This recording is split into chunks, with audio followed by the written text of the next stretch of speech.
Salut chers internautes, salut Naba fidèle Nabiso au Balingara émission Nabango Congo à venir au Bazalara. Toujours présent pour Landa Biso. Merci mingi pe Naba ndeko abonné Nabiso ya chaîne Nabiso SAS Connect TV. To rappeler bien que chaîne Nabiso SAS Connect TV zali chaîne et puis ça rabino makambo ya kitoko et puis ça rabino programme ya bien. Alors bon s'abonner massivement na chaîne Oyo. Bon ça décider bon ça makambo ya bien na kati ya chaîne Nabino Bolingara mingi SAS Connect TV en plus pour la ndeko au pe zali na boso bazali kolanda biso. Alors bon s'abonner na chaîne Nabiso SAS Connect TV bon ça makambo ya bien.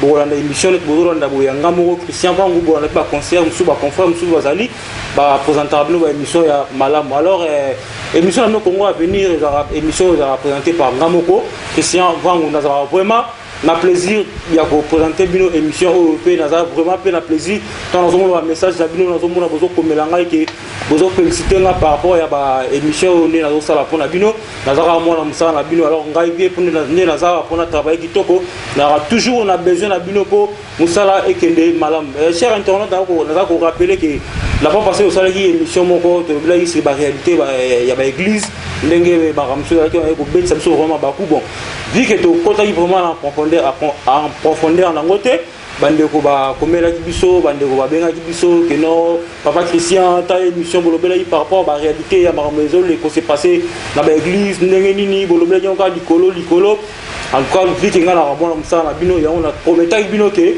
toko zongela vraiment toko lobela pena ba sujet on a toko kota pena profondeur par rapport à la réalité ya maremezo ko s'est passé dans l'église ya on a la kai bino que non donc là il peut bien été vu que bino bozali wana ba chef nangai dans lequel bino prophète Fabrice Nzoko nae pas prophète Fabrice Nzoko to so wana to me ko décortiquer to me un peu ko loba par rapport à maramnyo au peuple zali libanda peuple bazali ko ima par rapport à maramzali ko s'est passé dans l'église to zali ko mona mo ba kilte mona outi classe mona zongi kilt makele belé bana wa temps ya kotanga te ba para outi musala zongi makele belé ba instrument bazo régler ba son na bango te soki parents qui ko porter plainte comme que kindoki ba prière na chose ali ko déranger bango. Alors dans les pénales commentaires mis en salle à tête vous allez à la prophète Fabrice Nzoko tu es pas naé tu es une église naé avec un peu pour expliquer biso to me ko côté la profondeur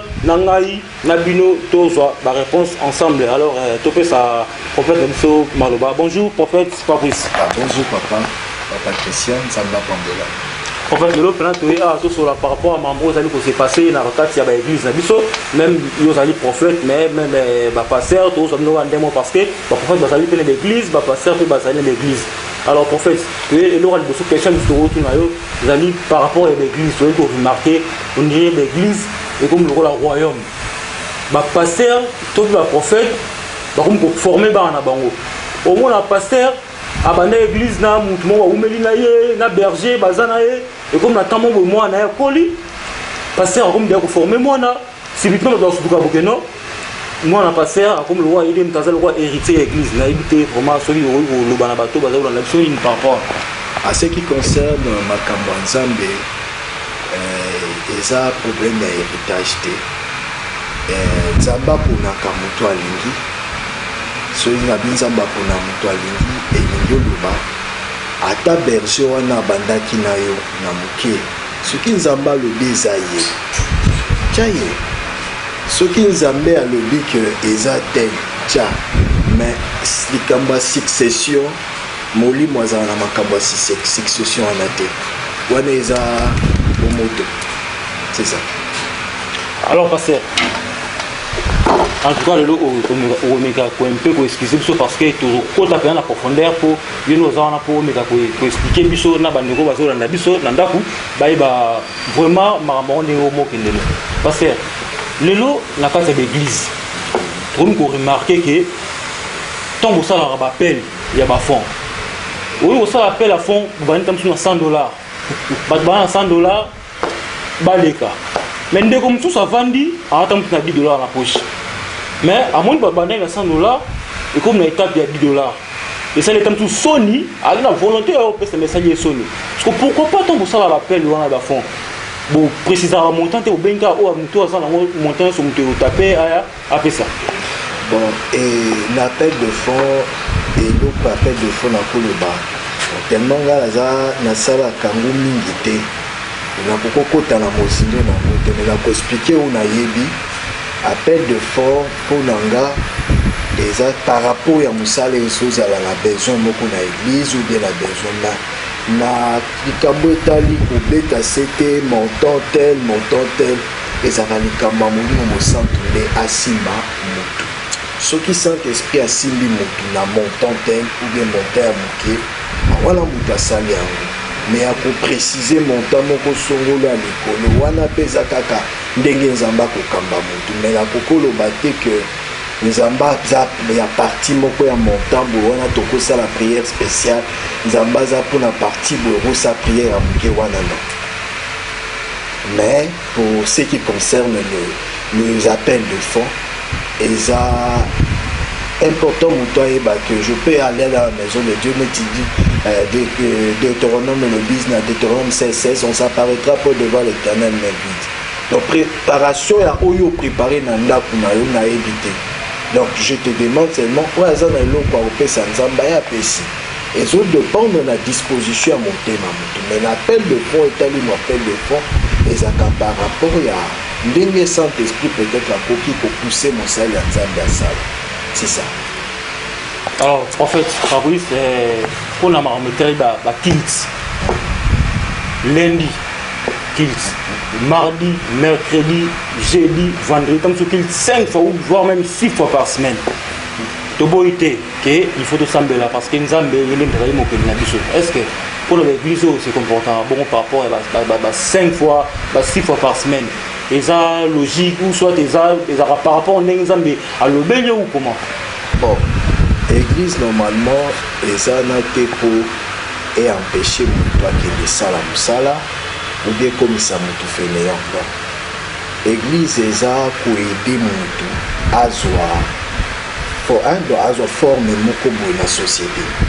Alors ceux qui tokomo kangape batu pendant mikolo ebele et qu'empêcher pe mutu à se découvrir na makambo. Donc pour dire que l'église est en a un programme moko boye spécial mais pas permanent pour les bateaux. Chaque jour il faut. Wana na jiji te main et je dépendre na mutu ndenge à mes missions mais pour Nanga je peux dire que l'église ils ont un rôle et après ça de forme et après ça après que ça mais faut ticaper abima que de c'est comme Jésus a dit tant en fait à Kangi fou mais c'est Seigneur tinda ba renvoyer ba que le cola Jésus ici ba vous donner leur vous-même à manger donc Azaï a besoin que yo fou wana pe et que ne nanzalate et se retrouver. Donc quelque part, moi l'ensemble de l'union se fait après prière, on a besoin de se retrouver quand les prières, de se retrouver de place à côté. Pour après la prière, tu as toujours besoin de résultat. Donc pour dire, on ne peut pas enfermer les gens, on attend beaucoup pour spécialement pour prière. Après prière, on a toujours besoin de sortir pour aller chercher des résultats. Sauf par résultat, l'endieu place aux amis. Voilà. Sagement. Puis passer à tozolanda ndenge ozoloba alors nakoloba na bandeko nyonso bazolanda biso na ndako en tout cas vraiment tozomona ndenge tozali kosolola na prophète en tout cas toyi awa po to meke mpe kobimisa bavérité nyonso parce que tozali vraiment balettre na bino tozali bamessage na bino tosi bapele na bino yango tozosala kaka oyo bino bosengaki tosala mpo na bino. Alors pasteur prophète Fabrice, par rapport à Maramo et Benami, la combo la prophétie. Tolanda la radio, l'émission Les Karanabutu, Hollande émission Boé, Ndoka Bengi. Allô, bonjour prophète, comment on a une telle? Mbala moko prophétie, Tikotak. On est content, ça va boé. Est-ce que vraiment, na habité prophétie à Tikotak, il y a le prophète, on met un peu pour expliquer du saut. Nous te moniété.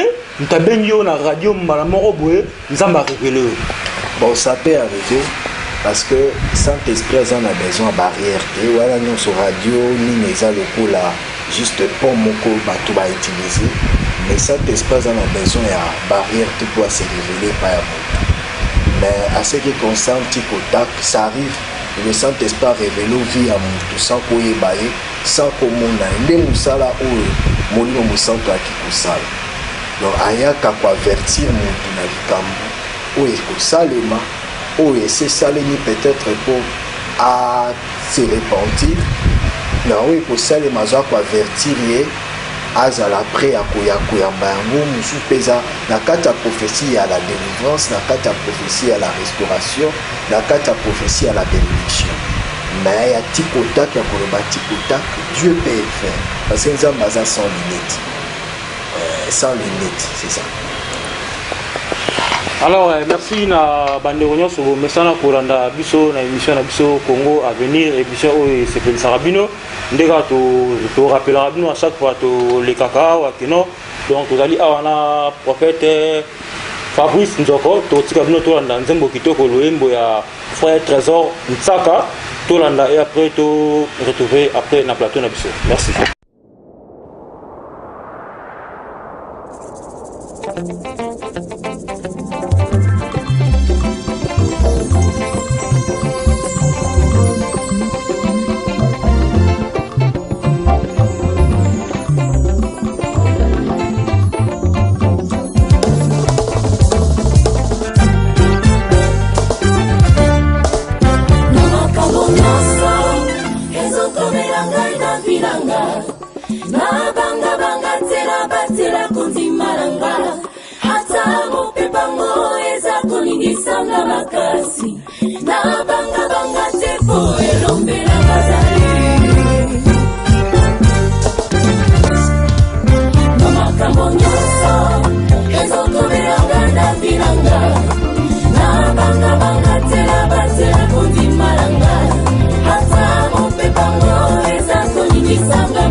Makambo nyonso yo ezokomelanga na bomoye nyonso na binanga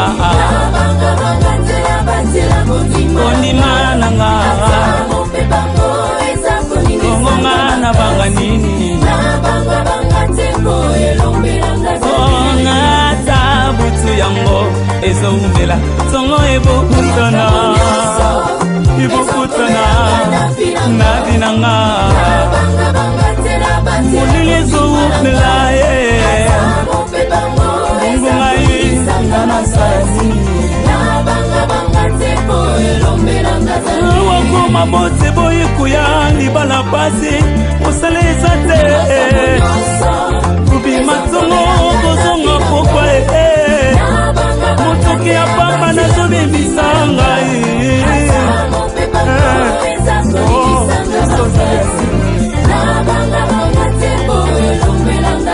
wango soki fe nasundolami tunobwekisami na bandeko na nga nyonso nalobi be nyonso elokubuku ekobanisanga te maina banga nini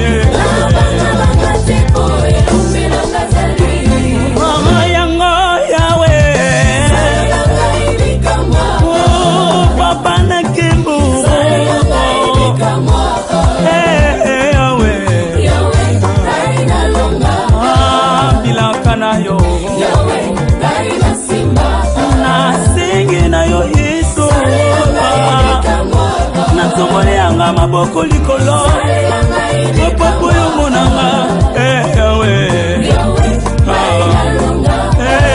bilaka na yo Oui, merci na ndenge bouti kolanda chanson na ya chanson ya frère Trésor Ntsaka na dédié chanson na Claude Kitenge motema ya Kati Ngungani na dédié chanson na Aisha Katembo azalaka pilipili pe na dédié on a Désiré Moubiala na Canada très fort très fort. Alors ndeka toujours rappeler que pour la bande ko baza vraiment na besoin ba pi bozali na ba maison la bima na bino bozali ba plate na bino bo contacter biso na ba numéro o eza affiché na sona plus 743 89 81 77 469 et Bourgeois.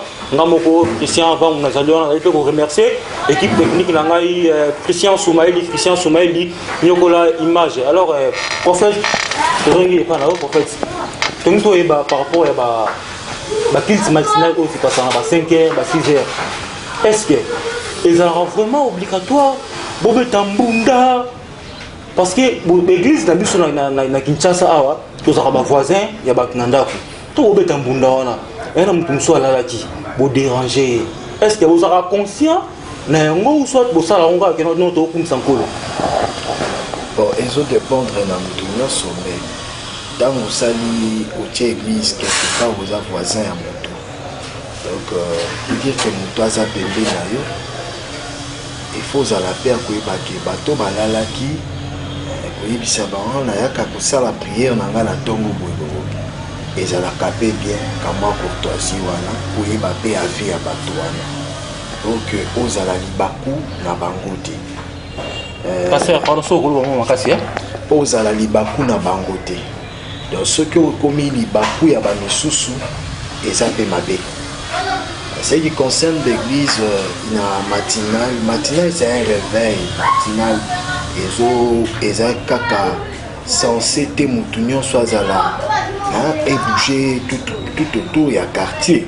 Et cause a peut-être lié à place moko au sambe beaucoup misi nzambe bo s'orienter. Ah voilà mon bamboni journée na bino.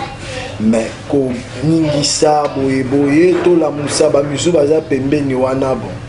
Excusez-moi na bengango bomwana na makamna nzambe autant au sokoli okoeba tout autour no koko gagner bango pendengeni et c'est important. Oui, merci Nabanzi Jess Chisungu Nabide Namidema Motema Laetitia Maman la Chloé aussi réponse na question na otunaki alors na bande connaissance bolanda biso to comme na étape oyo bo sepela na mingi eza na moment oyo totongaka. Alors en fait Fabrice non c'est na yo autant na caméra parce que to comme na moment oyo to bela ngo totongaka. Prophète bino ba